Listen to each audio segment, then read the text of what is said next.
Well, we are in Matthew, like Vicky said. We're at the part Neil kind of explained that this is kind of lighting the fuse. This is Jesus' ministry coming in. We're kind of landing the plane. The plane is coming in, and that's what Neil called it, lighting the fuse of the mission. And so what we saw last week was where the woman, Mary, came in with the alabaster jar and dumped perfume all over Jesus. And it was really an anointing and really significant in prophecy of preparing him for death. Have you ever smelt so good that you were killing other people? That's kind of this concept of the burial, what would happen in the situation of being embalmed and buried and put in a tomb. And so the disciples were indignant. In some versions it says Judas was indignant and wasn't happy about this huge cost, this huge amount of money being dumped on a person. Has anybody ever spilt anything? Have you ever got indignant over a child spilling milk all over the table? You're like, if you just paid attention, imagine spilling, how much money was it worth? A lot of money, just all over a human being. And so I think the other disciples were sitting there going like, that just happened. And then Judas is counting the money going like, we need to buy the food for this. And oh my goodness. And it was really an anointing of Jesus. Anointing means being set apart. And that's really what he came to do, was to come as Emmanuel to join us here on earth, but to be able to be set apart from the rest of the world. And so just like Paul talked about us being jars of clay and a weak vessel, and God puts his most important message into us, and that's his spirit of love. And so as we pour out the contents of our life, he fills it up. And so that's kind of what we've been looking at, is there's these two groups. The people that, even in the church, there was two groups. And we'll get into that a little bit more. And so, am I filled with God's Spirit and love? Have I had that experience that has changed me forever? And I heard a preacher say he was a guy that carried a holster, and in that holster he had the Bible. And so that's a guy you pay attention to when he's speaking. And he said there's some that is and some that ain't and some that thinks they is but ain't. He was American. And so we're going to look at that a little bit deeper today and get into the betrayal of Jesus. So if you have our Bibles, we're in Matthew chapter 26, verse 14. I'm not texting anybody. I'm just setting my alarm. People like it when I finish on time. We have a lot of text to cover, and then we'll lead into communion. One of the 12, after the alabaster incident, the one called Judas Iscariot went to the chief priests and asked, "What are you willing to give me if I deliver him over to you?" So they counted out for him 30 pieces of silver. From then on, Judas watched for an opportunity to hand him over. And so in these little bit of text, in the next couple, this chapter and the chapter previous, there are so many prophecies being fulfilled about Jesus. There's, I think, 55 just in his life, and then about, I forget what the number is, but around 350 prophecies about his whole life, his death and resurrection. And so when I see these things, I'm like, the probability is very little. At the hockey game, we got to go to a hockey game. We got to see Chris Neal. His banner was raised. He was set apart for that night, and we got to see his number. Does anybody know what number he is? Does anybody know what's super special about him? Penalty minutes, but he never got suspended. And that's his claim to fame. He says it's not like it didn't come close, but I never got suspended, and they raised it to the banner to the ceiling. And it was a great night. And then you see this side project. You see these guys with these 50-50, and they're selling 50-50 tickets all over the place. And I'm like, There's how many people in there? 20,000. Don't be looking. We had an incident last week. Still sensitive. And so there's these guys walking around, and it's 50-50. So if we all put in the money, let's say we put in $100, how many people are here? Okay, so there's maybe $4,000, and one person gets to split it, so you get $2,000. So out of your $100, you could win $2,000. What are the odds in that? Do we have any math people? 1 in 40. Wow, really? Is that what it is? So in an arena of 20,000 people, you have a chance, and I saw the number going up, and at the end of the day, at the end of the night, they had raised $115,000. Out of 20,000 people, that's not that many. Like, really. There are 20,000 people. If you played, you had a good chance of taking home, what was it, like $55,000. That's a good night. That you got to see Chris Neal being retired. Okay, we lost in overtime, but it was still a good game. And you brought home $55,000. Did we win it? You can't win what you don't buy into. So when you get into prophecy, I think it's in between 8 and 5 prophecies about a certain person. The odds of this coming true is like dumping gold coins all over Alberta, filling Alberta, or Texas, and there's one red coin. And you parachute out of a helicopter or an airplane, and you land, and the odds of you picking that up is the same, the red coin is the same odds that the prophecies of the Old Testament of couple thousand years, the odds of you picking up that red coin is as many odds as 5 to 8 prophecies about one person. And we're talking 55. We're talking 300, and I think it was 300, you can Google that, but it's 350 around of the life of Jesus. And so in this, I kind of pick up some things. The first thing that I pick up, I'm like, silver. Why silver? What's that doing there? I thought the number 30, is that an odd amount? Like, were you like, oh, 30? Obviously. Like when you tell on somebody, you get paid around 30 silver shekels. And then what's the worth of it? You can tell the kids upstairs, if you tell on somebody, you get 30 shekels of silver. That's selling out. It's okay to tell it. Okay. So silver, when I looked into it, it kind of means purification. Where we read in Psalm 12, verse 6, and the words of the Lord are flawless, like silver purified in a crucible. So you look at that contrast of like getting a rock of silver and then putting it in the heat, and all the junk rises out, and you're left with the pure silver.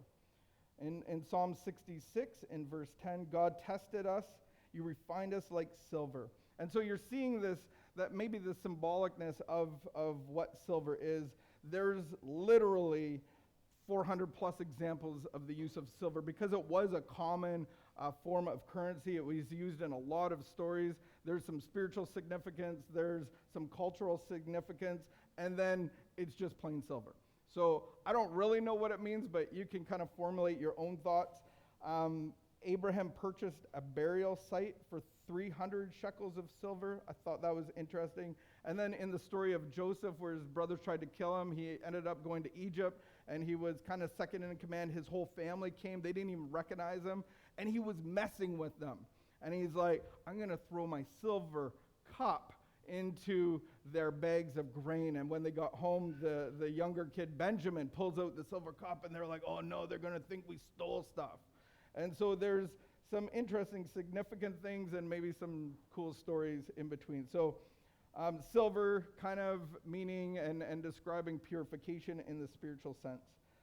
30, I found that 30 has a lot of significance. 30 was kind of, in the spiritual sense, a number of completion or fullness in the priesthood of Aaron.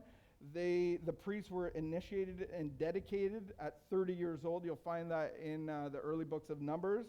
And then Jesus and John both started their ministry at guess what age? 30. 31. 30. 30. Pardon me? There's some debate about that. Okay, there's always, you can Google search stuff and then debate Vicky. She wants to debate it. And then in the prophecy of Zechariah, there was this scenario where they were talking about 30 pieces of silver buying a field, and this was a prophecy of what happened in the story of Jesus, and we'll see how that came true. And then 30 AD is that what we say anymore? No. 30 AD? Is it 80? Okay, that's what we say. And Jesus gave his life in 30 AD. And there's so many more. And then the worth of it, does anybody know what 30 shekels of silver would be worth? Me neither, but I found it out. And in the Old Testament, in Exodus, if you have a slave or servant or a maid, a person that works for you, and they get gored, so gored means stabbed, shanked by a bull, by your oxen, you have an angry oxen and you didn't take care of it well, if they got gorged, you would have to pay them 30 shekels of silver. Yeah, so I don't think it's like a massive amount, but it would compensate somebody getting gorged by a bull if they didn't die. And maybe a little something to send the family if they did die. So I'm not sure. I didn't finish looking into that part of it. But you have the worth of, it's not worth a ton of money. It's pretty common. You have the number 30, which is this measurement spiritually significant of completion and fullness. And then silver. Being a spiritual significance of purification. And then I thought of Timothy, the wise words of Timothy. What is the root of all evil? The love of money. So we see money even in our culture. You see people making decisions based on money. You see a lot of corruption.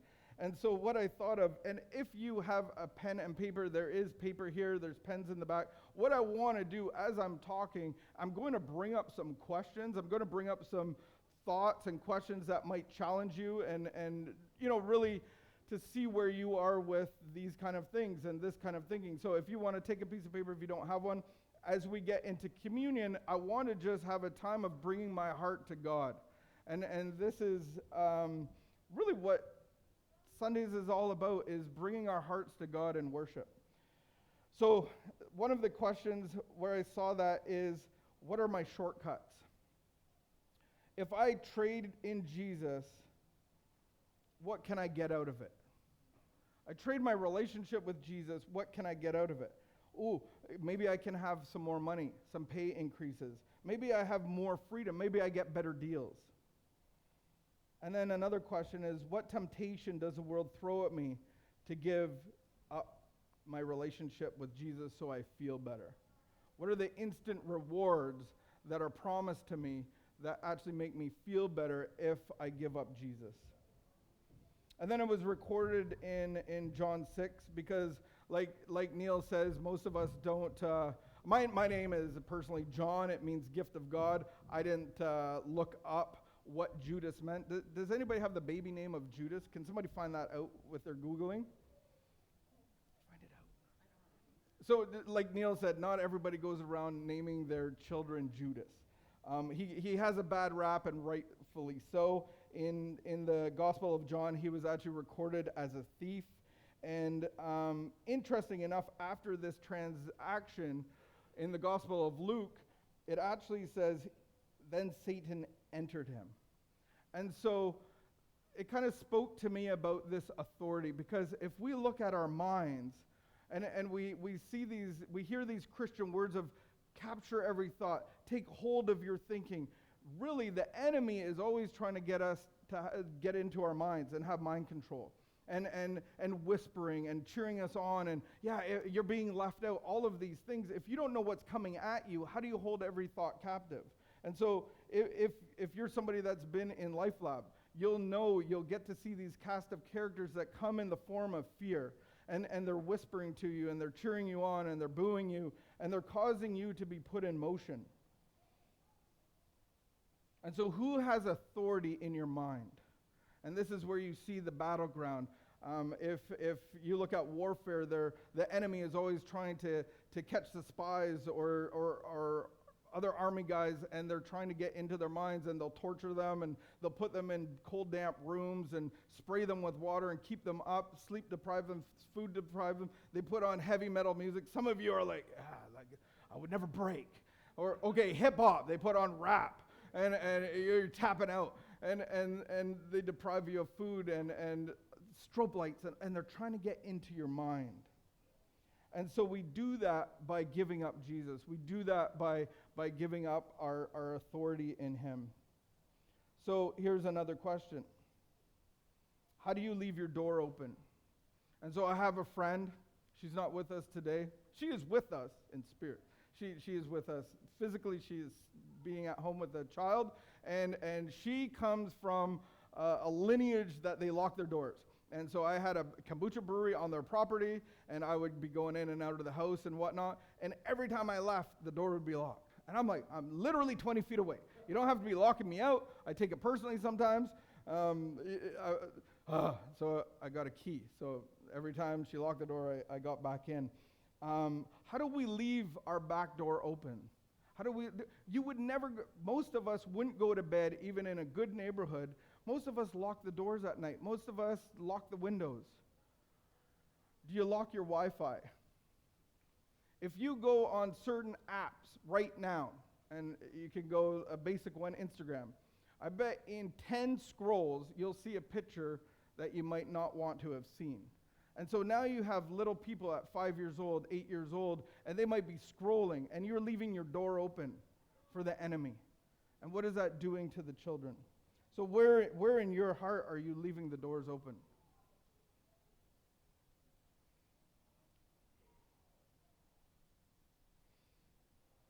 Here we go into the Last Supper.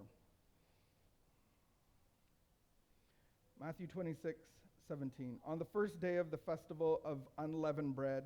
Does anybody know what unleavened is?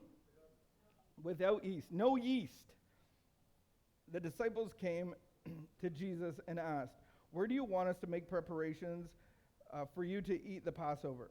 He replied, "Go into the city to a certain man and tell him, 'The teacher says, my appointed time is near. I'm going to celebrate the Passover with my disciples at your house.'" So the disciples did as Jesus had directed them and they prepared for the Passover. And so quickly, the Passover was this time in Egypt. Neil had kind of touched on it last week. And being enslaved under the tyrant of Egypt, they were all slaves. They had been in that condition for a couple centuries. And Jesus said, it's time to move out. God came in the burning bush and talked to Moses, lead my people out. And through a course of confronting the authority, finally, the last test, I think there was 10 tests. The last test was to put blood on your door and the blood of a lamb on your door, and the angel of death would take every firstborn. I think it was even animals, firstborn children, firstborn, and so who never did that for the protection of God. They lost their firstborn, and that's a horrible situation to be in. And the Pharaoh let them go. And so part of the Passover, the unleavened, is celebrating God's release from the tyranny, from slavery. And so we get to do that in our own lives. Some of us have been our own tyrants. Some of us have been in addiction. Some of us have been in horrible relationships. And only through the blood of Jesus that we have become free. And I think we should celebrate those things. I think we should talk about those things. And so the leaven was, there was actually a command, you guys are free, don't put the yeast in your bread, because when you bake bread, you put yeast, what do you have to do to it? No one worked at Subway. I was a sandwich artist at Subway. We had to put the bread in a proofer. No, you have to put it in the proofer for it to rise, and then you put it in the oven. You got to activate the yeast, so you're just waiting. and waiting for the proofer, to the yeast to engage and get puffed. What happens when the yeast engages, it ferments and it puffs everything up. And so it's very symbolic of yeast in our hearts. We look at that as sin. We look at that as lies and false belief systems, and they actually puff us up. We stay in them. And so basically what it is run. Forget about, we're eating flatbread from now on. It's a pita party. That's it. That's all we're allowed to have. Grab your bread and let's run. There's no more proofer. And sin actually says, don't run. Stand up and face it. Defend myself. Prove. Strive. And then for the first time that I remember the Passover feast in Jesus' life, I was like, we've heard this story before. Jesus was at the Passover. And so what happened in that story, they went at 12 years old. They went on a little pilgrimage. They went to celebrate the Passover. It was a big party. And they went there for the amount of days, and then they were leaving. And after a day of traveling, Mom looks at Dad. Dad looks, where's Jesus? You're 12 years old. You know, like, where's you had him? No, it wasn't. I didn't have him. You're the one that was like Aunt Jenna was looking after them. And it's like, we don't have Jesus. We don't have Jesus. Let's go back and go get Jesus. And where was he? He was in the temple, his father's house. And all of this is prophecy written about him in the Old Testament.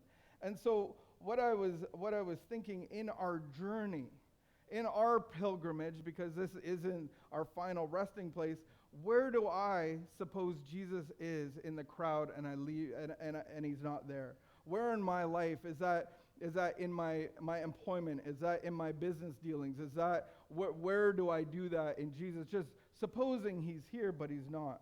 I'm in the wrong place. Where do I lose Jesus in the crowd? There's another question. So these are supposed to be thought-provoking and really identify stuff in your heart. Where do I lose Jesus by supposing him to be in the group? And what don't I have that I'm still looking for?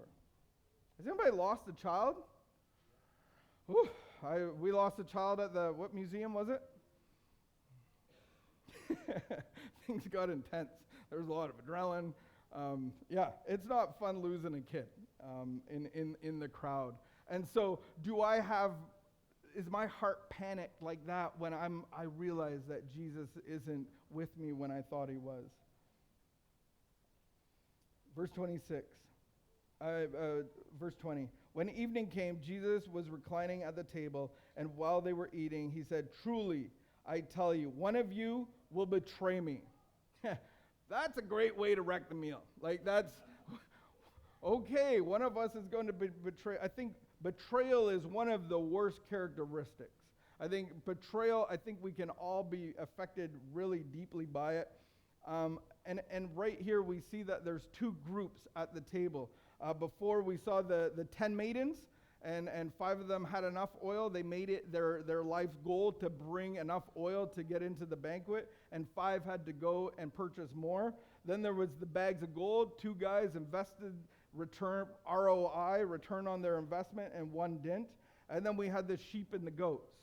And so here now we see another division. In the group, there's 2 different people. And I heard the words. So the 2 groups are ones that are faithful and ones that aren't.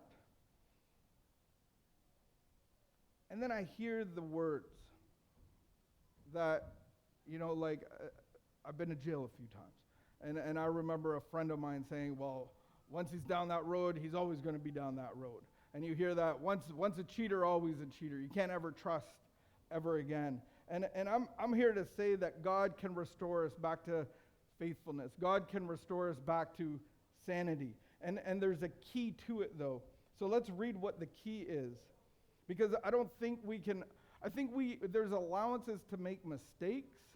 And when you're under the authority and love of God, here's the key.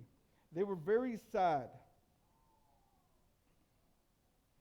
Man, I would start an interrogation. Is it you? Are you? I would get a little bit upset. They were very sad and began to say to him, one after another, "Surely you don't mean me, Lord. Surely you don't mean me. Surely you don't mean me, Lord." They go around the table. Jesus replied, the one who has dipped his hand in the bowl will betray me. Everybody's looking at their hand. Did I do the dip? I did the scoop, but did I do the dip? The one who dipped his hand in the bowl will betray me. The Son of Man will go just as it is written about him. But woe to the man who betrays the Son of Man. It would be better for him if he had not been born. And some of you are thinking that, you're thinking, I'm not faithful. I've done horrible things. I put Jesus in the back seat all the time. I'm leaving Jesus in the crowd all over the place. Like, I got my work life, I got my relationship life. I kind of do whatever, and then I come to Sunday church, and man, like this Pastor John, stop it! You're hurting me. I don't want to be that guy. I don't want to be the hand dipper. And it's like there's no hope, because Jesus says, the woe to the man who betrays the Son of Man, because it would be better for him to not have been born. Are we all faithful 100% of the time? Or have we made mistakes? And I just want you to know that we can be restored. Because there is two people in this story that are both unfaithful. One is who we're going to read is Judas, and the other one is Peter. Then Judas, the one who would betray him, surely you don't mean me. What does he say? Everybody say it. Do you see the difference? The 11 said, Lord, Lord, Lord. And the one said, Rabbi. And Rabbi means teacher. And so if I'm looking at Jesus, if I'm looking at the kingdom of God as just some good teaching and some good instruction and some good discipline to live my life, and actually not have him Lord of my life, Lord over my finances, Lord over my time, Lord over my sexuality, Lord over everything in my life, then he's just a teacher. And there's not much hope in that. And that's the two different groups. And I just want you to all to know is that my job is to lead people into a relationship with the Lord. We went early in our recovery, me and Vicky, we're all gung-ho. We're all back together. Trust is being rebuilt. Responsibilities are being split up, kind of. I'm trying to be better and do better. And I'm like, I just want to be the man that I want to be. I want the kids to have the father that they should have. And so I think it was our first year, maybe our second year, we signed up for this marriage conference. And there was like a few hundred people. It was a great marriage conference. It was impactful. They gave us a plaque, and they said there was this gold trim. And it was very scratchy, like you can't touch it because it leaves your fingerprint. So they warned us about that. I was like, don't touch the gold trim. And then they had to get 2 witnesses to sign it. And it was like we're being remarried again. And it was like, so my mom and dad got to re-sign it. So what happened in that conference is that we took notes. And so to be remarried and be the man that I wanted to be, there was daily things that I had to do. Daily things, a good list of them. Some of them pretty easy. Just saying, I love you, looking in your eyes, connecting with you. And then there was the task of the weekly task. And then there was the monthly task. And so I'm writing this list out. And then the yearly task. And I'm like, I think I could do this.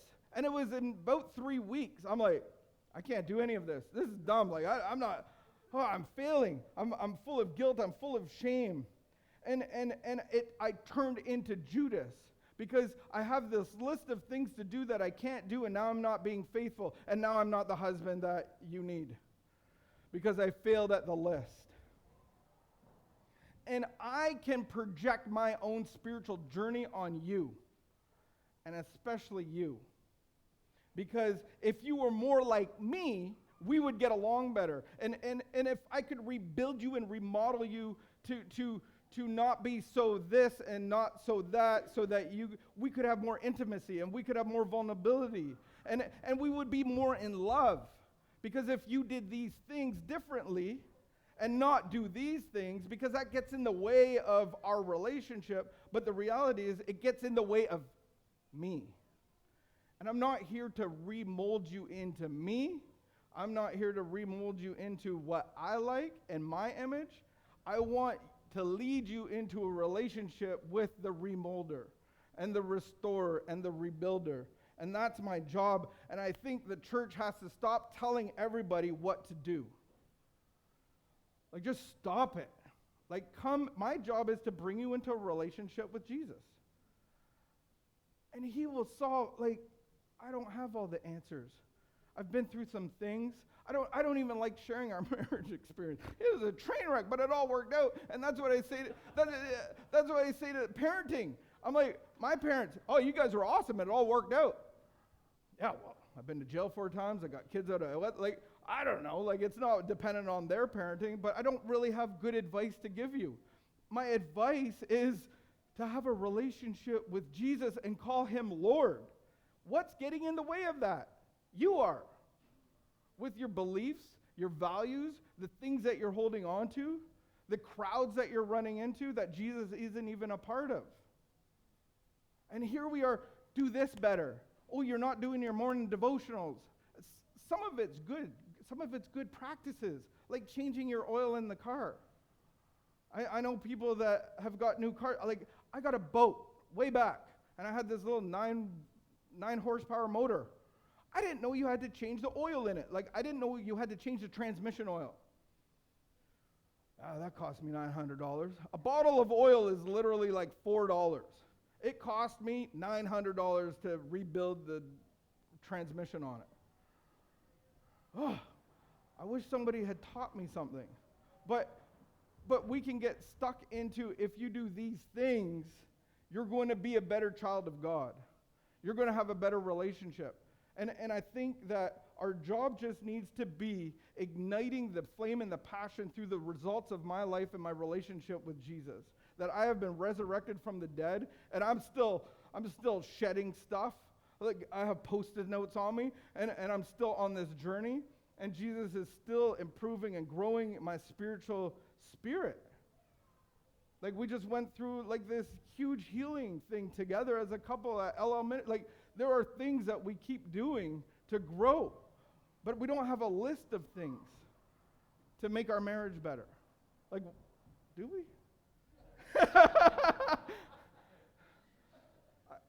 Am I doing them? Man, just love. And we are born into this world into fear. And the thing that we all have in common is that we are born into fear. Our foundation is built on fear. We're not really making decisions. We're in Egypt as slave, being driven by the slave master of fear. And we get to a point where it's not working for me. And you get to the point where, well, I'm just going to give it all in except for my career, except for my sexuality, except for money. Like, you guys give money? Like, that's how much? What are you willing to let go of? And this is where we've come to in this, the gospel is either God is everything or he's nothing. Either he is or he isn't. And so give everything to him. And if the crowd is going that way, Jesus is in the temple at 12 years old. Stay in the temple. Whew. We're going to take communion. And my job, this is what we talked about. This is the Last Supper. This isn't, maybe it is. I don't know. I don't want to leave the power of God. Like, maybe this is the Last Supper for all of us. I hope not. I still got some stuff to do. We're just coming out with a pineapple kombucha. I want everybody to taste it. I don't want this to end yet, but this is representation of the Last Supper. And so with these questions, this supper is for the people that are in the group. There was 12 of them. There's a few more than that. And there was still 2 people that betrayed him. One betrayed him and called him Lord. The other one called him Rabbi. As we contemplate and pray, just in your own hearts, would you just consider where you're at is he either a rabbi or is he Lord? And then I asked you a whole bunch of questions just to kind of get your brain going in that direction. So while they were eating, Jesus took bread, and when he had given thanks, he broke it, and he gave it to his disciples, saying, "Take and eat. This is my body." It might not be plugged in.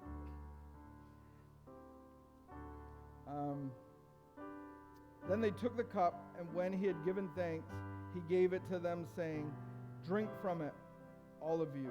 This is my blood of the covenant, which is poured out for many for forgiveness of sins. I tell you, I will not drink from this fruit of the vine from now on until the day when I drink it new with you in my Father's kingdom, in his house." When they had sung a hymn, they went out to the Mount of Olives. So we got a Mount of Olives over there. No, not quite. Wherever your Mount of Olives is, we're going to participate. And if God's really been speaking to you, like, maybe this is the first time you've been confronted with this of, yeah, I think Jesus is a great teacher. I think there's some benefit to being in his kingdom. And I can see the benefit in relationships here, but, I'm going to keep this back door open. And while I'm running with this crowd, I can't just leave them. Either you are or you aren't. Either Jesus is Lord or he's not. So maybe you've been unfaithful, and maybe you are faithful.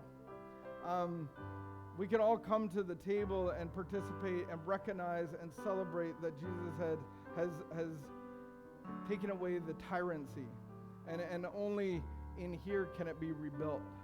And so we're all free. And so if Jesus has set you free and you're a child of God, just come and just take the bread and the juice and just remember what has happened for your sake. Remember that he gave his life in 30 AD knowing that you would be here.